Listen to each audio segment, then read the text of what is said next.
Fatigué des mauvaises nouvelles tous les jours, l'impression que ça vous dépasse? Eh bien, rejoignez-nous au sommet de la résilience du 18 au 28 avril.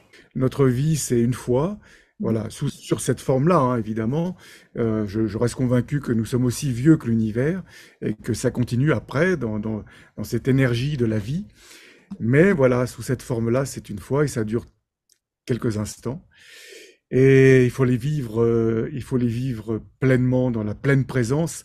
Et dans cette pleine présence, je rajouterais en jouissance.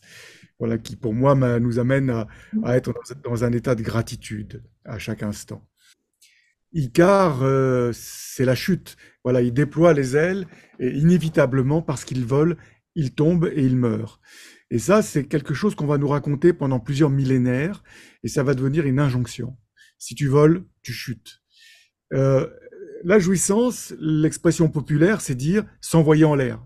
S'envoyer en l'air, ça nous ramène à Icare et ça nous ramène à la chute. Et on se rend compte que l'histoire d'Icare, elle va être transposée finalement à travers la religion. C'est-à-dire que cette jouissance, c'est le péché mortel. C'est vraiment, c'est le péché originel.